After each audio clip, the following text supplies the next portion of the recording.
Hello everyone, welcome back to all of you guys. ये coordinate geometry का lecture number 5 है। अगर पहले के लेक्चर्स आपने अटेंड नहीं किए हैं then don't worry, please visit my playlist या फिर अपना डिस्क्रिप्शन बॉक्स भी चेक कर सकते हो। तो आई रिक्वेस्ट कि आप पहले उसको देख लो, फिर ये वाला लेक्चर देखना, फिर आपको सारे के सारे कॉन्सेप्ट्स कोऑर्डिनेट ज्योमेट्री के बहुत अच्छे तरीके से क्लियर हो जाएंगे। राइट, हम लोग एक्सरसाइज 7.2 पढ़ रहे थे जिसमें कि सेक्शनल फॉर्मूले की बात हो रही थी और इसमें हमने क्वेश्चन नंबर 6 तक सॉल्व कर रखा है। राइट, तो आज हम लोग 7 के आगे कंटिन्यू करने वाले हैं। तो देखो यहाँ पे 7 नंबर क्वेश्चन क्या कह रहा है कि find the coordinates of a point A. Point A का कोऑर्डिनेट फाइंड करना है where A B is the diameter of a circle. एक कोई सर्कल है, इस सर्कल का डायामीटर है ए बी। राइट, तो इसमें ए जो है ना, इसका कोऑर्डिनेट नहीं पता, तो इसका कोऑर्डिनेट अगर नहीं पता तो हम एक्स ए और बी इसका कोऑर्डिनेट मान सकते हैं। ठीक है, अच्छा ये बी का जो कोऑर्डिनेट है वो तो पता है, डैट इज 1 एंड 4। यहाँ पे कोई सेंटर भी होगा, डैट इज ओ मान लो। इस सेंटर का कोऑर्डिनेट गिवन है, सेंटर इज 2, -3, तो मैंने यहाँ लिख दिया 2, -3। ठीक है, आपको इस ए का कोऑर्डिनेट फाइंड करना है। अच्छा बच्चे, यहाँ पे जो ओ जो है, क्या ये मिड पॉइंट का काम नहीं कर रहा है क्या? बिल्कुल कर रहा है, क्योंकि मैम यहाँ पे ओ बी भी रेडियस है, ए ओ भी रेडियस है, that means O is the midpoint of A B. ठीक है, तो मैं यहाँ पे लिख सकती हूँ कि चूँकि ए ओ बराबर है ओ बी के, क्योंकि रेडियस है, इस वजह से मैं ये भी तो लिख सकती हूँ कि O is the midpoint. ठीक है, O is the midpoint of A B. Right, तो अगर ए बी का मिड पॉइंट है ओ, तो हम ये भी तो कह सकते हैं कि यहाँ पे मिड पॉइंट वाला हम फॉर्मूला लगा दें। तो मिड पॉइंट वाला फॉर्मूला क्या था? एक्चुअली मैंने कहा था कि वो फॉर्मूला नहीं है, वो तो सेक्शन फॉर्मूला का ही एक छोटा रूप है। राइट, तो यहाँ पे जो 0 है, इसका एक्स कोऑर्डिनेट कितना है बेटा? 2 है, एंड वाई कोऑर्डिनेट कितना है? -3 है। राइट, तो यहाँ पे मैं 0 के x कोऑर्डिनेट का फॉर्मूला क्या लिख दूंगी? तो यहाँ लिखूंगी, मैंने आपको बताया था x2 + x1 / 2। अब यहाँ पे जो नए बच्चे हैं वो कहेंगे कि मैम ये x1 x2 क्या है? तो देख लो यहाँ पे हल्का सा, ये x1 है, ये y1 है। राइट, मैंने इसको x2 कह दिया एंड इसको y2 कह दिया। ठीक है, तो चलो अब बताओ मेरे को x2 कितना हो जाएगा? तो x2 कितना हो जाएगा? ये 1 लिखा हुआ है, 1 हो जाएगा। अच्छा, x1 कितना हो जाएगा? a मैंने माना है, x1 को a मैंने माना है, तो यहाँ पे a हो जाएगा / 2। राइट, बट यहाँ पे इस x की वैल्यू भी तो गिवन है, डैट इज 2, यानी कि = हम 2 भी तो लिखेंगे। राइट, अच्छा अभी क्रॉस मल्टीप्लिकेशन कर दूं मैं, तो देखो यहाँ पे क्रॉस मल्टीप्लिकेशन जब करूँगी तो यहाँ पे 1 + a = क्या ये 2 2 = 4 नहीं हो जाएगा?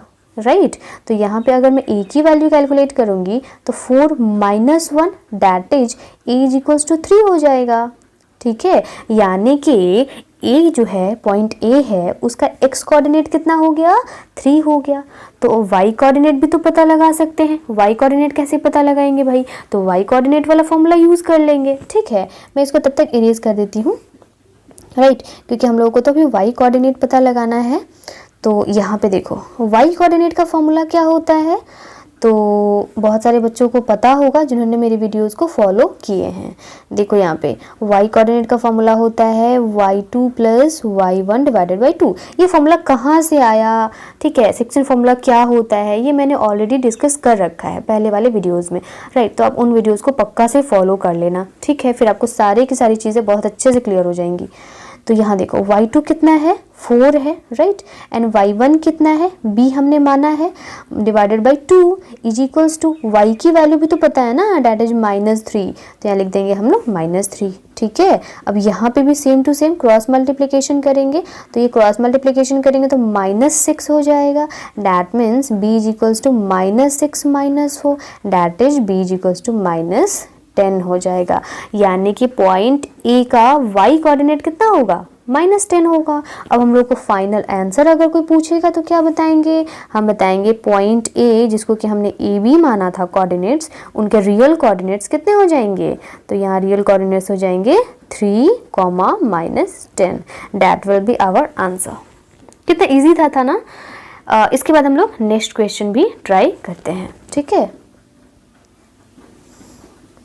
देखो यहाँ पे 8 नंबर क्वेश्चन क्या कह रहा है, if A and B are this and this, ठीक है, ये पॉइंट ए की का कोऑर्डिनेट है, ये पॉइंट बी का कोऑर्डिनेट है रिस्पेक्टिवली। चलिए find the coordinates of P such that, किसी तीसरे पॉइंट का कोऑर्डिनेट पता करना है जिसका नाम पी है, such that A P is equals to 3/7 AB and P lies on the line segment AB। ये कोई लाइन सेगमेंट AB है, ठीक है, यहाँ पे A है, यहाँ B है, A का भी पॉइंट दिया हुआ है, मैं लिख दूँ क्या, देखो लिख ही देती हूँ, सॉरी हाँ यहाँ पे देखो A का कितना दिया हुआ है कोऑर्डिनेट -2 एंड B का कोऑर्डिनेट कितना दिया हुआ है 2-4, ठीक है। इस AB लाइन पे P पॉइंट एग्जिस्ट करता है कहाँ, किस रेशियो में भाई, तो यहाँ पे दिया हुआ है AP is equals to 3/7 AB, right. तो ये यहाँ से रेशियो हम लोगों को पता चल जाएगा, तो उस हिसाब से हम लोग पॉइंट कहीं पे भी P को डाल देंगे, राइट। बट पहले तो रेशियो पता लगाना है। तो बहुत सारे बच्चे यहाँ पे सोचेंगे जिन्होंने मेरी वीडियोस को देखे हैं, शायद वो सॉल्व कर भी चुके होंगे मेरे से पहले, तो उनको मैं सावधान करना चाहती हूँ, ठीक है। तो सबसे पहले सावधानी क्या बरतना है, बहुत सारे बच्चे इसमें सोचेंगे कि मैम इतना आसान तो है, AP बाई AB कर देते हैं इज इक्वल्स टू 3/7 हो जाएगा, तो ये हो जाएगा 3/7 that is M is to N, यानी कि यहाँ पे कोई पॉइंट P रहा होगा तभी तो ये 3 पार्ट में हो जाएगा एंड ये 7 पार्ट हो जाएगा, राइट। ये 3 कम है ना, ये 7 ज़्यादा है, इसको हम लोग अच्छे से अगर बनाए तो इसको 3 पार्ट में डिवाइड करेंगे, है ना, 3 पार्ट में डिवाइड हो गया, इसको 7 पार्ट में डिवाइड करेंगे, 1 2 3 4 5 एंड ये 6, तो 1 2 3 4 5 6 नहीं, एक पार्ट कम हो रहा है ना, हम लोगों को 6 बार में इसको काटना था, मैंने 5 टाइम ही काटा इसको, ठीक है। 7 पार्ट में डिवाइड करना है तो मेरे को 6 बार इसमें लाइन खींचना पड़ेगा। ये सब बातें मैंने आपको बता रखा है मैंने। अब यहाँ पे देखो, जैसे ही बच्चे ने यहाँ पे m की वैल्यू 3 मान ली एंड n की वैल्यू 7 मान ली, वैसे ही मिस्टेक हो गया। क्यों मिस्टेक हो गया, इसलिए मिस्टेक हो गया क्योंकि यहाँ पे आपने गौर नहीं किया कि यहाँ पे मैम AP की वैल्यू 3 हो सकती है, ठीक है ना, मतलब AP जो है वो 3 पार्ट में डिवाइडेड हो सकता है, लेकिन यहाँ पे AB जो है इसका रेशियो 7 दिया हुआ है, बट हमने तो यहाँ पे PB को 7 मान लिया, ये कैसे संभव है, ठीक है। यहाँ पे AB का जो रेशियो है वो 7 दिया हुआ है, इसलिए हमारा जो ये पैटर्न हमने बनाया है ये गलत है, ठीक है ना। इसका सही क्या होगा, तो मैम अगर AB 7 है और AP 3 है तो क्या हम PB नहीं निकाल सकते क्या, बिल्कुल निकाल सकते हैं, ठीक है। तो यहाँ पे मैं आप लिख सकती हूँ कि AP is to AB is equals to 3:7 है, राइट। तो इसलिए यहाँ पे PB कितना हो जाएगा, PB हो जाएगा इस दोनों का सम, यानी कि 7 और 3 10, ठीक है, यानी कि 10 माइनस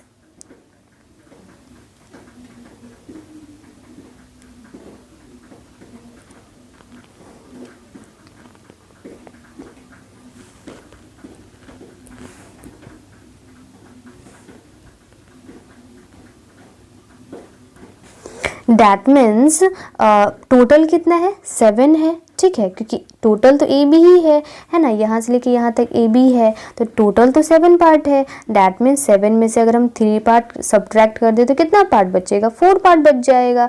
तो अब हम लोगों को रेशियो किसका किसका चाहिए, तो AP इज टू PB चाहिए ना, है ना, तो AP कितना था 3 था और PB अभी जस्ट हमने निकाला 4, यानी कि रेशियो तो अब आया ना हमारे पास, M कितना आ गया 3 एंड N कितना आ गया 4, दोनों को ऐड कर लो 7, तो हमारा AB तो 7 दिया हुआ है ही, ठीक है। तो इस तरीके से हम लोगों को रेशियो कैलकुलेट करना है।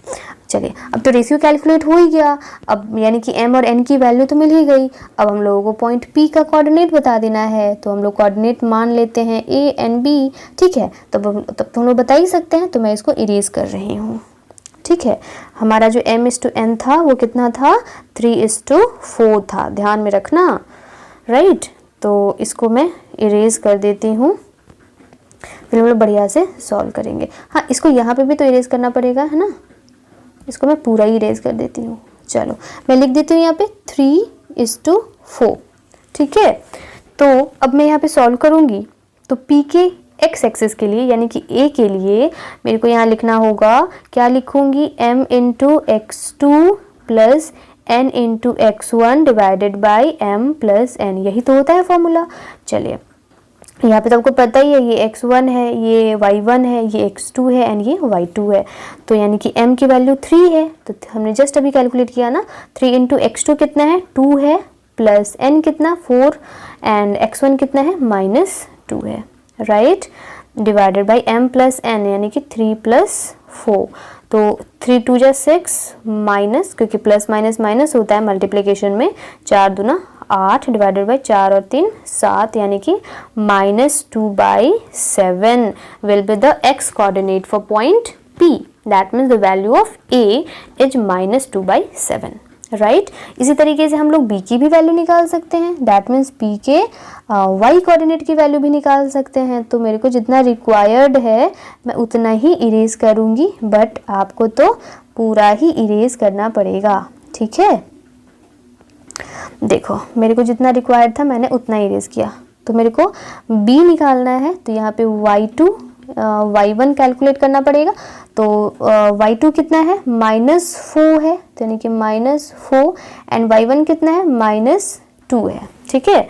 तो ये हो जाएगा 4 3 जा -12 -4 दूना 8 डिवाइडेड बाई, तो सही है, तो ये हो जाएगा -20/7।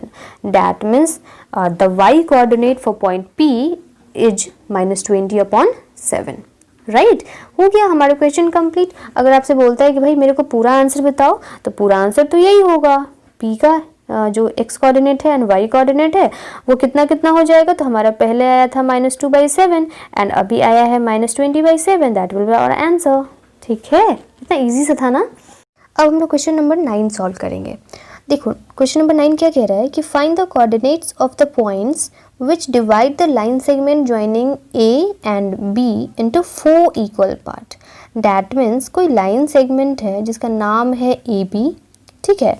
A का कोऑर्डिनेट गिवन है -2, एंड B का कोऑर्डिनेट भी गिवन है 2, 8, राइट। इसको 4 इक्वल पार्ट में डिवाइड किया जा रहा है। तो मैंने आपको बताया था ना 4 इक्वल पार्ट में डिवाइड कराने के लिए कितनी बारी लाइन खींचना पड़ेगा, 3 बार, ठीक है ना, एक कम, तो यानी कि 1 2 एंड ये 3 इक्वल पार्ट में है, तो ध्यान से हम लोग खींचेंगे, बराबर होना चाहिए चारों पार्ट, ठीक है। अब यहाँ पे क्या करना है कि नाम दे देना है, ठीक है ना, चारों पार्ट का नाम दे देना है। तो ये हो जाएगा P, ये Q एंड ये R, राइट। हम लोगों को इस तीन कोऑर्डिनेट्स मिल गए एक्स्ट्रा, ठीक है। इस तीनों कोऑर्डिनेट्स के वैल्यूज़ कैलकुलेट करने हैं। तो लेट सपोज कि P जो कोऑर्डिनेट है वो है AB, Q कोऑर्डिनेट का नाम हम लोग CD रख लेते हैं एंड R कोऑर्डिनेट का नाम हम लोग EF रख लेते हैं, कोई दिक्कत नहीं। अच्छा यहाँ पे तो बाय डिफ़ॉल्ट ये x1 y1 हम लोग मान के चलते ही हैं एंड बाय डिफ़ॉल्ट इसको x2 y2 मान के तो चलते ही हैं, ठीक है। अब रह गया कि भाई रेशियो कितना होगा, ठीक है। हम लोग बारी बारी से point P, point Q and point R के कोऑर्डिनेट्स कैलकुलेट करेंगे।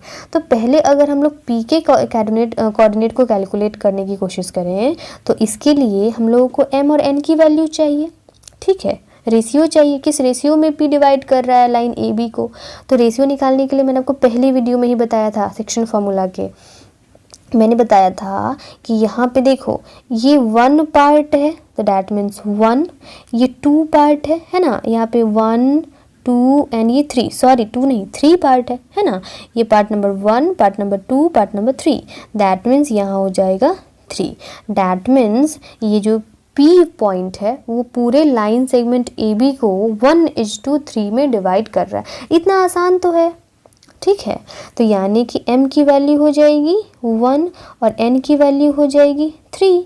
अब कैलकुलेट कर लीजिए। तो कैलकुलेट करेंगे तो हम लोग फॉर्मूला यूज़ करेंगे। तो पहले हम लोग निकालते हैं P A की वैल्यू यानी कि x कोऑर्डिनेट की वैल्यू।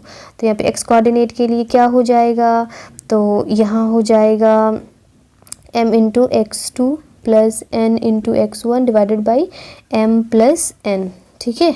तो m की वैल्यू 1 इंटू x2 कितना है 2 है, 2 प्लस n की वैल्यू कितनी है 3 एंड x1 कितना है -2, क्या हो जाएगा -2 divided by m plus n। तो डायरेक्टली मैं यहाँ पे 3 और 1 4 लिख दूँ या फिर छोड़ो अलग अलग करके लिखती हूँ।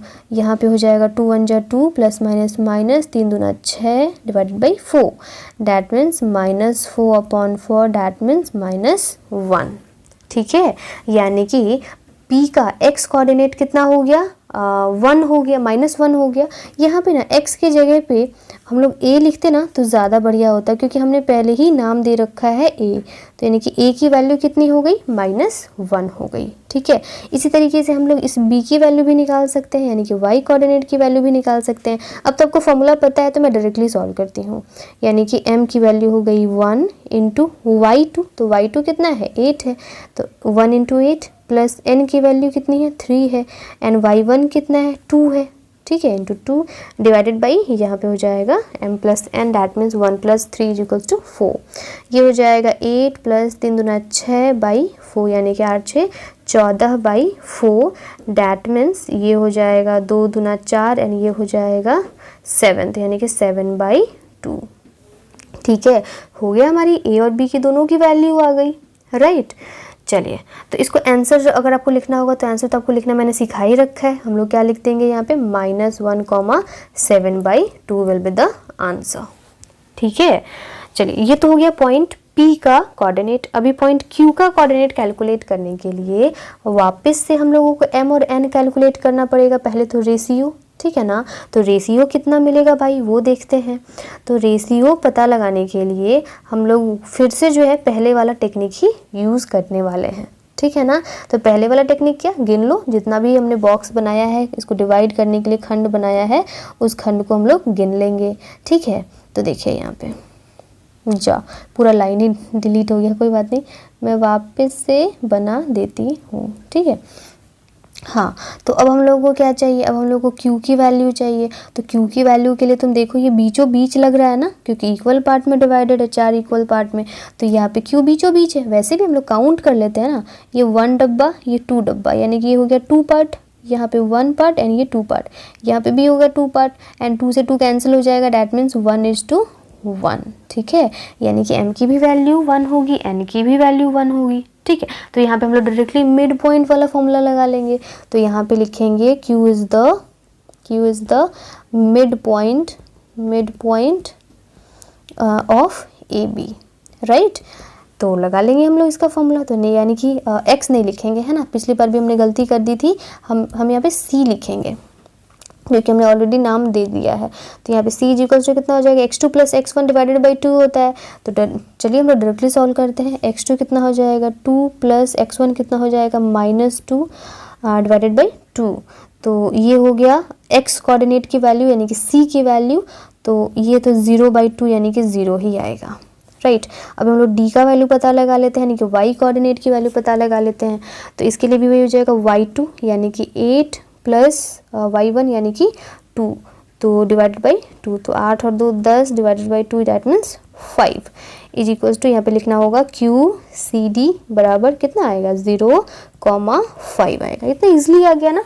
ठीक है, चलिए अब हम लोग तीसरा वाला कैलकुलेट कर लेते हैं। तीसरा डैट मीन्स R की वैल्यू। ठीक है, R का जो पॉइंट है, कोऑर्डिनेट्स एक्चुअली है, वो उस कोऑर्डिनेट का नाम हमने क्या रखा है, EF रखा है। ठीक है, तो हम लोग EF कोऑर्डिनेट की वैल्यूज़ पता लगाएंगे। तो अब यहाँ पे EF कोऑर्डिनेट की वैल्यू पता लगाने के लिए तो पहले M और N देखना होगा। ठीक है, तो देखो भाई M कितना हो जाएगा, 1 2 एंड ये 3, इधर हो गया 3 पार्ट एंड इधर हो गया 1 पार्ट, यानी कि M की वैल्यू 3 हो गई और N की वैल्यू 1 हो गई। इतना आसान तो है, राइट। तो चलो कैलकुलेट कर लेते हैं। यहाँ पे मैं इसको इरेज कर देती हूँ, बहुत ज़्यादा मैंने ये यहाँ पे कर दिया है ना, आपको कन्फ्यूज़न हो जाएगा। चलिए अभी हम लोग कैलकुलेट कर लेते हैं। यहाँ पे कैलकुलेट करेंगे तो E की वैल्यू आ जाएगी mx2 plus nx1 divided by m plus n, right. m की वैल्यू 3 लेना पड़ेगा एंड x2 तो आपको पता ही है 2 है, प्लस n की वैल्यू 1 लेना पड़ेगा एंड x1 आपको पता ही है -2 है। ठीक है, divided by m plus n, यानी कि 3 और 1 4। ठीक है, मैंने डायरेक्टली लिख दिया। अब हो जाएगा 3 दूना 6 प्लस माइनस माइनस 2 इकाई 2 डिवाइड बाई 4, डैट मीन्स ये हो जाएगा 4/4। अच्छा 1 आएगा, राइट। उसी तरीके से हम लोग क्या करेंगे, अभी हम लोग f की वैल्यू भी निकालेंगे। तो मैं डायरेक्टली यहाँ पे लिख देती हूँ 3 इंटू y2 कितना है, 8 है। प्लस 1 इंटू y1 कितना है 2 है। मैंने फॉर्मूला नहीं लिखा है क्योंकि आप मेरे को पता है आपको फॉर्मूला याद हो चुका है। तो 8 तिरका हो जाएगा 24 plus 2 divided by 4, that means 26 divided by 4। ठीक है, तो ये हो जाएगा 13, दैट मीन्स 13/2, राइट। तो यानी कि x कोऑर्डिनेट हो जाएगा r के लिए 1 एंड y कोऑर्डिनेट हो जाएगा r के लिए 13/2, राइट। तो इस तरीके से हम यहाँ पे आंसर भी लिख सकते हैं। आंसर लिख सकते हैं, मैं यहाँ लिख दूँ, मेरे पास स्पेस नहीं है, यहाँ लिख दूँगी r का कोऑर्डिनेट हो जाएगा 1, 13/2। ठीक है, बस इतना ही ईजी तो था 9 नंबर क्वेश्चन। अब हम लोग क्वेश्चन नंबर 10 पे देखते हैं क्या कह रहा है। Find the area of a rhombus. एक रोम्बस है जिसका कि एरिया फाइंड करना है। इस रोम्बस के सारे वर्टिसेस आपको दिए हुए हैं। ठीक है, तो वर्टिसेस दिए हुए हैं मतलब कि उसके कोऑर्डिनेट्स दिए हुए हैं ऑब्वियसली। तो ए बी सी एंड ये डी मैंने यहाँ पे नेमिंग भी कर दिया, राइट। तो एरिया फाइंड करना है। एरिया का देखो यहाँ पे हिंट भी दिया हुआ है कि इसका जो एरिया फाइंड होता है ना वो होता है 1/2 into product of its diagonals. But बच्चे यहाँ पे ये जो एरिया है ना उसको याद रखना, एग्जामिनेशन में एरिया नहीं दिया हुआ होता है, मतलब कि हिंट नहीं दिया होगा। ठीक है, मैंने यहाँ पे ये फिगर बना लिया ABCD, राइट। तो यहाँ पे मैंने डायगोनल भी बना लिया। तो मतलब ये हुआ कि मेरे को ये डायगोनल, ये डिस्टेंस पता लगाना पड़ेगा कि कितना है। ठीक है, तो डिस्टेंस पता लगाने के लिए मैं क्या करूँगी, तो ऑब्वियसली डिस्टेंस फॉर्मूला यूज़ करूँगी। ठीक है ना, तो पहले मैं AC कैलकुलेट करती हूँ। तो डिस्टेंस फॉर्मूला अगर लगाऊंगी इसमें, डिस्टेंस फॉर्मूला क्या होता है, x1 माइनस x2 का होल स्क्वायर होता है। तो यहाँ पे लिख दूँ क्या मैं वापस से, हाँ लिख ही देती हूँ वरना आप कंफ्यूज हो जाओगे, है ना। ये हो जाएगा B है 4 5 एंड ये 5 है, मैं फिर से लिख देती हूँ ये 4, 5। ये C कितना है -1, 4 है एंड ये D है -2, -1। ठीक है, तो मेरे को AC पता लगाना है, मतलब इसको और इसको देखना है, राइट। तो देखो यहाँ पे x1 हो जाएगा 3 एंड y1 हो जाएगा 0, x2 हो जाएगा -1 एंड y2 हो जाएगा 4। आपको तो ऑलरेडी पता है, आपने मेरे वीडियोस को फॉलो किए हैं, मेरे को पता है। तो मैं फॉर्मूला लिखना ज़रूरी है क्या? आई थिंक आपको फॉर्मूला तो आता होगा। मैं डायरेक्टली बनाती हूँ, मैंने आपको सिखाया भी था डायरेक्टली बनाने के लिए। 3 -1 का होल स्क्वायर यानी कि x1 माइनस x2 का whole square plus y1 that is 0 -4 का होल स्क्वायर। ठीक है, तो ये हो जाएगा 3 + 1 का होल स्क्वायर प्लस -4 का होल स्क्वायर। ठीक है, तो ये हो जाएगा 4 का स्क्वायर प्लस -4 का स्क्वायर। -4 का स्क्वायर कितना होता है 16 होता है। ठीक है, तो मैं यहाँ पे 16 लिख देती हूँ रूट अंडर। तो यहाँ पे 4 का स्क्वायर भी तो 16 ही होता है ना, यहाँ पे भी मैं लिख ही देती हूँ डायरेक्टली, है ना, क्योंकि स्टेप फालतू का बढ़ जाएगा। तो ये हो जाएगा 16, 16 कितना होता है 32 होता है, राइट। अच्छा, 32 को और हम लोग प्राइम फैक्टराइजेशन करके तोड़ेंगे तो क्या हो जाएगा, मैंने आपको सिखाया हुआ था किस तरीके से हम तोड़ेंगे इसको। हमारे वीडियोस को आप फॉलो करना, ठीक है ना, तो आपको सब कुछ पता चल जाएगा। तो 32 को लोग क्या लिख सकते हैं 4√2 भी लिख सकते हैं। बस इसी तो पता चल गया। उसी तरीके से हम लोग क्या निकालेंगे, अभी BD भी कैलकुलेट करेंगे। तो हम लोग BD भी यहीं पे कैलकुलेट कर लेते हैं, स्पेस तो है ही। ठीक है, तो देखो BD कैलकुलेट करने के लिए मैं ना शॉर्टकट में ही कैलकुलेट कर लेती हूँ। ये हो जाएगा x1 y1 x2 एंड ये y2। तो यानी कि -2 -4 का होल स्क्वायर प्लस -1 -5 का होल स्क्वायर। तो ये हो जाएगा रूट अंडर -2 -4 कितना होता है -6 का स्क्वायर प्लस -6 का स्क्वायर। तो ये हो जाएगा रूट अंडर 36 + 36। ठीक है, तो इसको मैं ये इरेज कर देती हूँ। 36 कितना होता है 72 होता है। तो इसको मैं प्राइम फैक्टराइजेशन भी करूँगी, तो मैं पहले इसको लिख देती हूँ। देखो BD = हो जाएगा रूट अंडर 72, राइट। इसको प्राइम फैक्टराइजेशन करूँगी तो यहाँ पे हो जाएगा 6√2। ठीक है, मैंने कैसे किया, आप वीडियोस को फॉलो करोगे आपको पता चल जाएगा। बस तो मेरे को ये जो है एक डायगोनल आ गया 4√2 एंड दूसरा डायगोनल आ गया 6√2। बस अब फॉर्मूले पे बैठा लेंगे हम लोग, राइट। तो मैं सबको इरेज कर दूँ क्या, देखो अब हम लोग फॉर्मूले पे बैठा लेंगे। तो एरिया कितना होता है रोम्बस का, तो यहाँ लिखा हुआ है 1/2 इंटू प्रोडक्ट ऑफ डायगोनल्स। तो डायगोनल्स कितने थे, AC इंटू BD, राइट। तो 1/2 इंटू AC का वैल्यू कितना आया था, 4√2 आया था एंड BD का वैल्यू कितना आया था, 6√2 आया था। ठीक है, तो ये 2 से 2 बार में कैंसिल हो जाएगा। 6 दूना 12 इंटू √2 कितना होता है, 2 होता है। 12 दूना 24, ठीक है। स्क्वायर यूनिट्स, क्योंकि यूनिट तो पता नहीं है तो स्क्वायर यूनिट्स, ठीक है। ये हो जाएगा आपका एरिया। बस इतना आसान तो था सेक्शन फार्मूला। बस सारे के सारे क्वेश्चंस आपके एक्सरसाइज 7.2 के सॉल्व हो चुके हैं। आप जो है ना एग्जाम्पल्स भी सॉल्व करना, क्योंकि एग्जाम्पल्स से एग्जाम्स में क्वेश्चन पूछे जाते हैं। NCERT के एग्जाम्पल्स बहुत शानदार दिए हुए हैं, राइट। तो आप एग्जाम्पल्स भी सॉल्व करोगे, उसके बाद से प्रॉब्लम होती है एग्जाम्पल में तो आप मेरे को बताना, कॉमेंट करना, मैं उसके एक्सप्लेनेशन भी आपको बता दूंगी, ठीक है, अगर आपको ज़रूरत पड़ेगी तो, राइट। तो फिर मिलते हैं अगले वाले लेक्चर में, तब तक के लिए बाय बाय, थैंक यू।